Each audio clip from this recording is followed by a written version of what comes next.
Welcome to this episode of Upfront. I'm your host, Nancy Wilmot. And here we are, 1 year later, more than a year later. I'm still working from home. I'm still conducting interviews over Skype. And we are all still living under the restrictions that have been placed on us during the COVID-19 pandemic. I think that we've all become very much aware as well of what that has meant to businesses in our community and across the continent, across the world.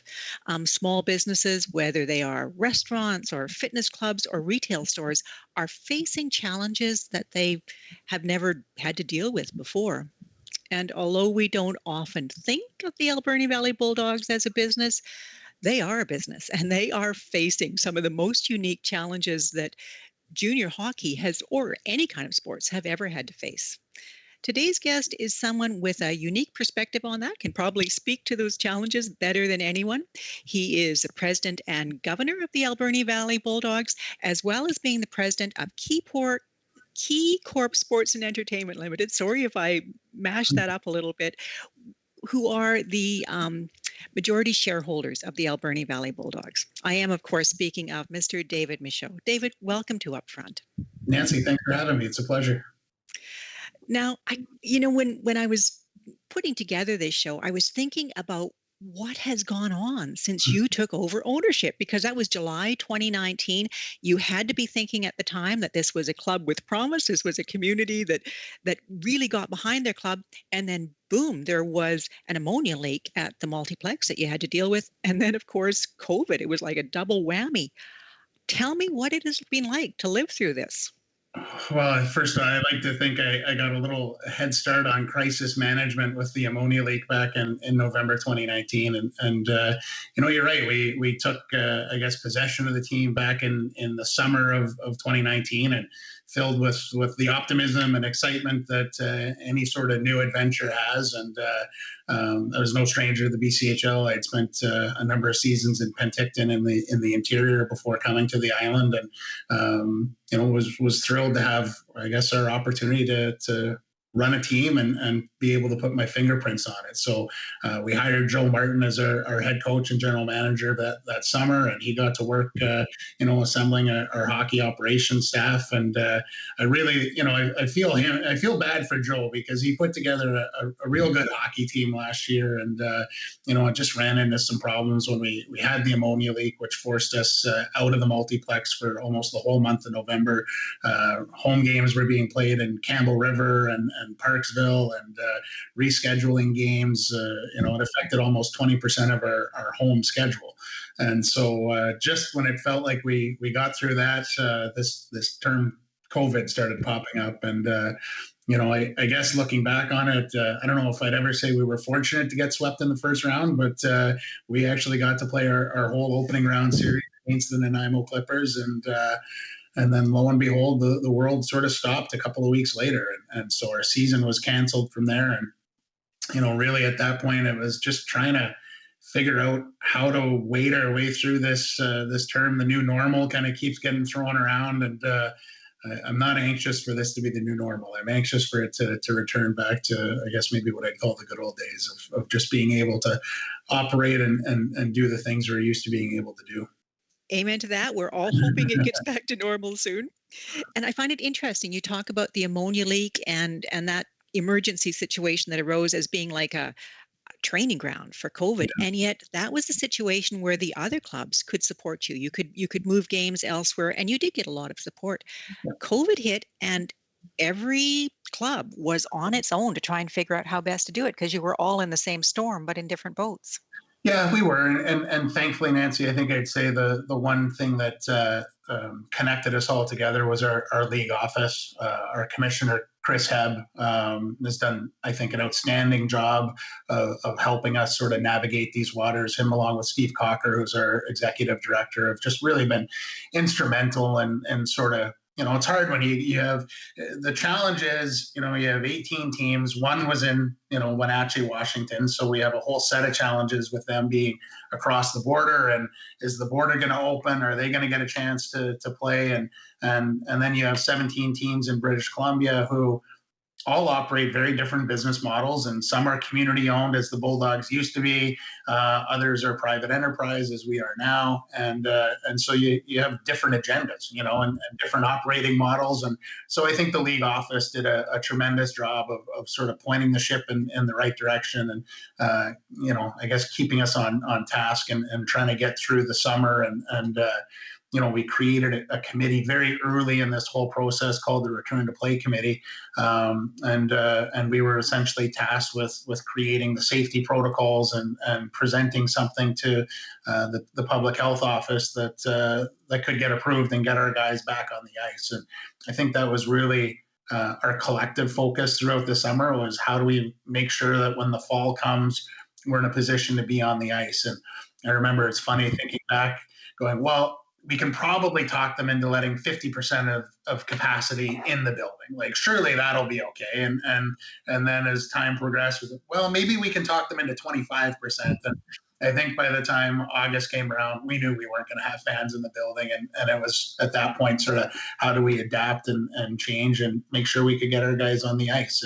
And we did. And we did a great job of returning to, the ice in the fall. And we played almost 100 exhibition games as the league, and had no transmissions, only 2 cases across the entire league.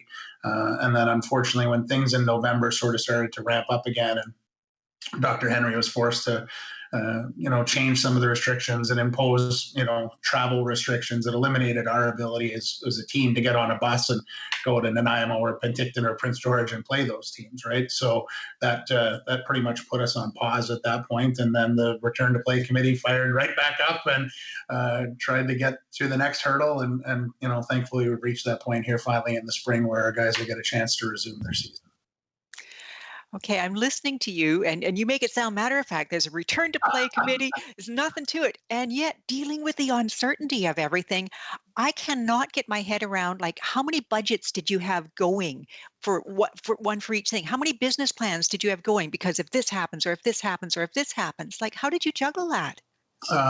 I'm very fortunate. My loving partner also is my bookkeeper, and so I'm blessed to have her patience, I guess, as we waded through these scenarios. And it was a lot of late nights, a lot of early mornings, and just, I got to the point where I said, I'm not doing another budget. I don't care. Like, would somebody just tell me what the situation is, and then we'll make a budget at that point, right? But unfortunately, that's not the way business works. We were forced to just adapt on the fly, and it definitely took on a few different lives of its own. But where there's a will, there's a way, Nancy, and we were steadfast in our approach, that we wanted to make sure that our guys were in a position to be on the ice, and they have been. So.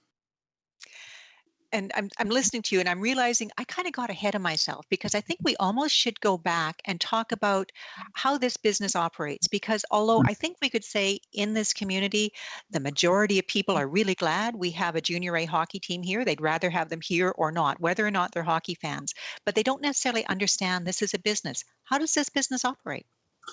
It's a challenging business. I have a lot of business friends who often say to me, David, why are you in this business?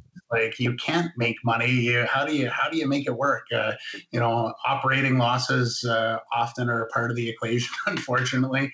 My mandate with the Bulldogs has always been to try and have a break even budget in the regular season, and then the hope is you have some sort of playoff run in a couple of rounds, and add to the rainy day account for the next year or two, where maybe you don't have a long playoff run. But it's definitely challenging. I think a lot of people, Nancy, would be surprised to know that we have an operating budget of almost $1 million in Port Alberni. That's our expense cost.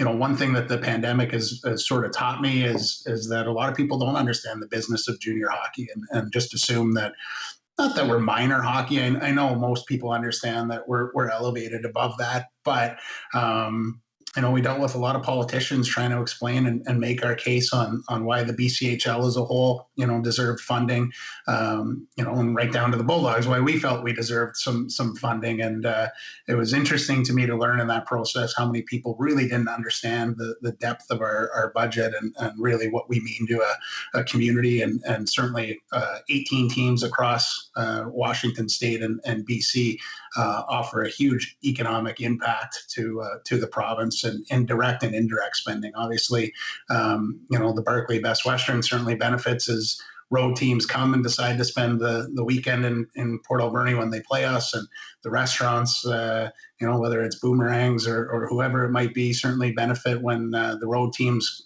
grab meals on the way out of town. And then certainly we're buying an awful lot of sticks and equipment and pucks and jerseys and all the rest of it that those expenses certainly add up. So, we felt we made a really compelling case to the province, and it was great to hear recently that there's been a fund that's been allocated for youth sports and amateur sports in BC. And so hopefully we'll make our case on why we deserve some of that here soon. But let me stop you, because you're talking about expenses that just don't happen if you're not playing. You guys haven't been playing for a while. What is possibly costing you money? Well, Joe Martin, my head coach and GM, has a family that he would like to feed every 2 weeks. So, we have a full-time staff made up of a few coaches, and then our athletic therapist. The city of Port Alberni, likes the lease payment they get from us on an annual basis. So, there's lots of things that still go into, unfortunately, writing checks, even when a lot of checks aren't coming in. But, the biggest challenge for us, obviously, Nancy, has been not having the games to have fans who are buying those tickets. We have a wonderful season ticket base who support us incredibly well every year. And so they haven't been allowed in the building. And then I guess the cause and effect of that is the corporate sponsors who, support the Bulldogs, whether it's a rink board or a backlit sign or a game day sponsorship. It's tough to ask them to pay full freight when there's not fans in the seats, right? So, revenue's definitely taken a hit during COVID. There's no question, but we've adapted and went to our parent group of the players and asked for some assistance in order to help keep the team in a survivable position. And really, that's what it sort of boiled down to was how do we get through this? So it wasn't about making money or profiting during COVID. It was just certainly how do we get through this period of time and be in good shape to weather the storm, and when life finally does get back to normal, be able to resume operations as normal. Yeah. And, we haven't talked about the players yet, because these young men aren't being paid. Why are they playing? Well, I think the love of the game is probably their first answer. I think it's easy sometimes to look ahead and say, I want to play in the NHL, or I want an NCAA scholarship. And that's the objective for sure. But I don't know that they're thinking about that at 1 o'clock on a Wednesday when they jump on the ice for a 2-hour practice. And, they enjoy the camaraderie of being with their teammates and pursuing goals. And Joe Martin and his staff certainly do a tremendous job of keeping our guys focused. I've coached. I don't enjoy coaching. I much prefer being up high and looking down on it.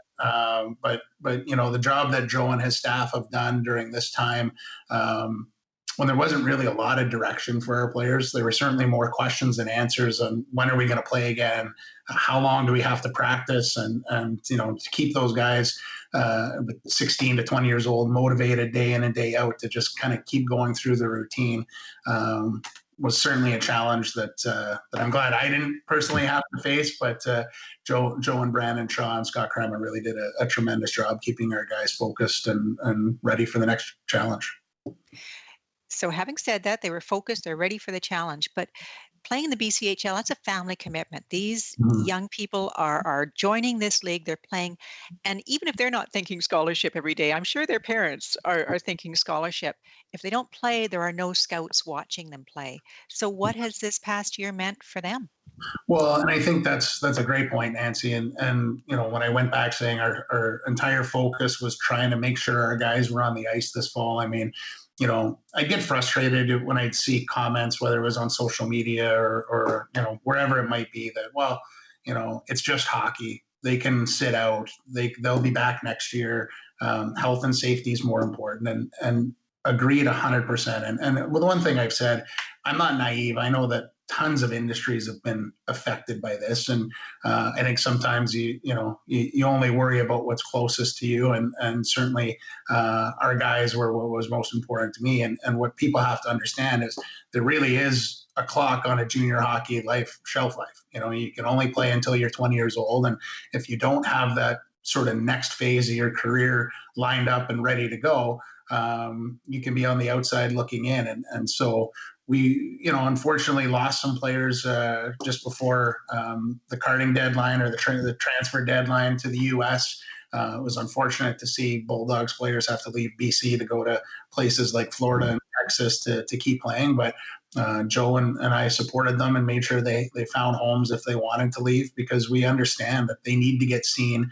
And so to be in a position to return at the multiplex shortly is just a huge blessing for our guys. And the NCAA scouts and coaches are thrilled that they'll get a chance to watch the players again. And certainly the NHL scouts are thrilled as well. I mean, it's I think in sport, we're all creatures of habit, and our habits have been greatly altered during this time. So it'll be nice to get back to a little bit of normalcy. Is there any chance at all you've got an entire year's worth of young players that are going to age out? Is there any Mhm. chance at all that there would be an exception made just this one time?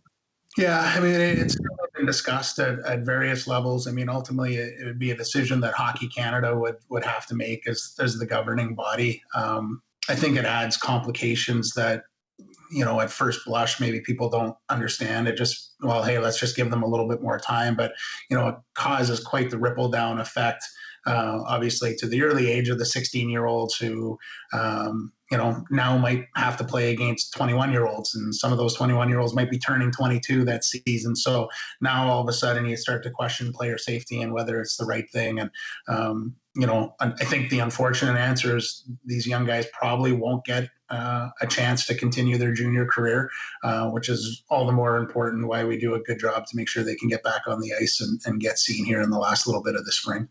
Yeah. And I think it's fair to say the Alberni Valley Bulldogs have always had a reputation as having a really good educational program. So there have been a lot of scholarships over the years. And really, I'm guessing that's one of the big reasons why young men would choose this club.